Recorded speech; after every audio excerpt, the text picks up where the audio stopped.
Very difficult. He's led every lap. So how is he going to work on his car? You see the worst two early in the race, the 12 and the 20. They've made adjustments. The 5 is the one I'm very interested in. They were a little snippy on the radio, a little unsure of what to adjust. They've made a set of adjustments. Now when he looks in his mirror, it's not just 2 cars behind him, but 2 championship 4 cars behind him. That's going to close that vice, Marty. The pressure's going to build for Kyle Larson. Exits much better for Kyle Larson, Steve, but Cliff Daniels told him, don't overcook the entry into turn 1, and then gave him this advice on the radio. Some guys are using just a little bit of left front on the apron to turn their cars at 1 and 2. Don't know if that'll help you, just info. So earlier, Junior Steve talked about all the information available to the crew chiefs. Do you want that much information as a driver? Absolutely. I want to know where everybody's running and how they're making speed. And this track has so many, it's a variety of ways to go through the corner here, particularly down here in 1 and 2. So tell me, are they using a little bit of apron? Are they putting all 4 tires on the apron? Are they running the fence? Are they running the high side, such as this 12 car here, Blaney, who's trying to make the pass? Let me know where they're making time. I'll go try it. I'll go. Byron allows this to happen. Byron sees this coming. He's like, man, I'm not going to drive hard trying to keep you behind me. I'll let you go. Maybe he learned something from this 4 car. Watching Harvick run around this racetrack. He's so good here. I would get behind this guy, see what he's doing, how he's making time. Yeah, if I'm Rudy Fugle, that's the instructions I'm giving him. I know we're racing the 5, the 20, the 12, but we've led every lap, 92 laps.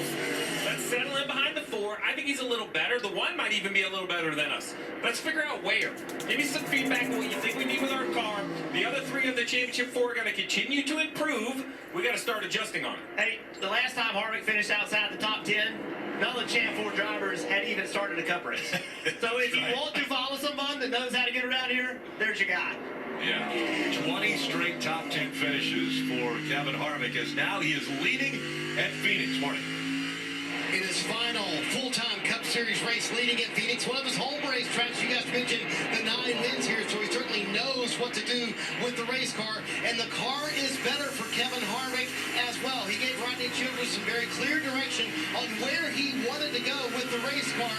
And I think the further he runs up front, the longer he runs up front, Parker, the more confidence Kevin Harvick gets. Who knows? He might win this final race. He does look good, Marty, but for William Byron, that 24 car, he started off this run saying that it started freer than the run prior. But under that stage break there, you guys referenced the line that Kevin Harvick is running. Take a listen to what they had to say on the radio about Kevin's line at the end of last stage. So you guys said he was running the bottom. Was he running under the line or running on the line?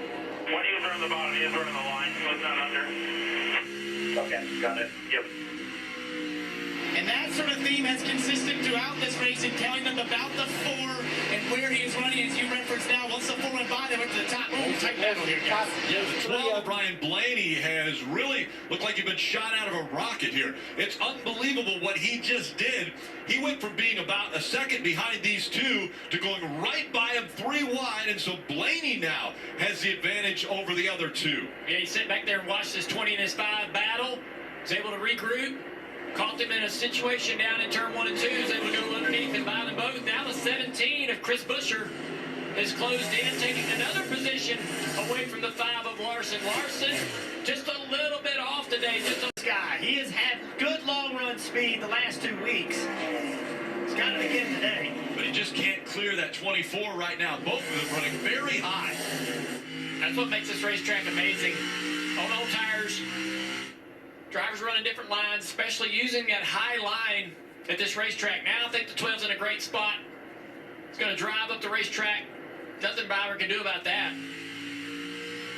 And Byron and that Exalta onboard looks as Blaney has now taken the spot. Into the wall, he's been talking about brake problems. Are you kidding me? Are you kidding me?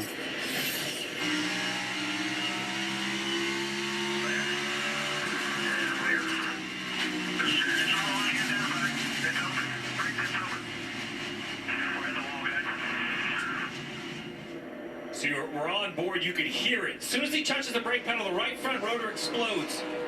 There. It looks like it's a flat because in the end it is a flat tire. The rotor goes through the wheel, the tire goes down, the 20 of Christopher Bell has no option but straight into the wall. We heard him complaining about brakes. The radio you heard was the crew chief coming back saying, hey, it's all on you. There's no more cooling available. And you see right here parts and pieces of the brakes coming off. Heavy damage day over. And then right here, look, this is important because see where that spark is? That's basically contact between the wheel and the caliper. Dave.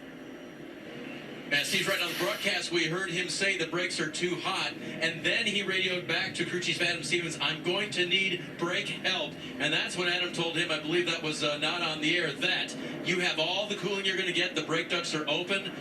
And he said it was on him. Unfortunately, it was close after that. The Christopher Bell had the problem with the brake rotor, and they radioed to him that he's done. But right now, just sitting on pit road, they wanted to put a tire on it so he could roll away. I can't imagine what he's thinking as he sits there, right? For the second year in a row, he's made it to the championship 4, and now the opportunity taken away with a mechanical. Field on its way to their pit crew, Kim. And that run much better for Ryan Blaney. He said, I fired off decent. I had more rear grip. The rotation through the center is still pretty good. We are definitely moving in the right direction on this car. He told his team 4 fresh Goodyear tires. So no, go fuel, Marty. Kevin Harvick pins from the lead here at Phoenix in his final full-time Cup Series start. To the car was just a little bit too free. They're going to make a small adjustment to tighten him up. Kyle Larson, who fell back to 7th at his entry, was way better. In fact, it was great, he said. It just won't turn the center now. They're going to free him up just a little bit, Parker. And after leading 92 laps, William Byron hit from the 4th position, the bottom right here. He talked about the car just getting super loose on him and losing the speed in traffic. He'll be in the top 5 on exit pit road. Pretty good stop for William Byron, Busher, Larson all gaining a spot, but the first of the championship 4 to be eliminated is going to be the 20 of Christopher Bell. The brakes explode on the right front, and Bell's championship hopes go up in fire.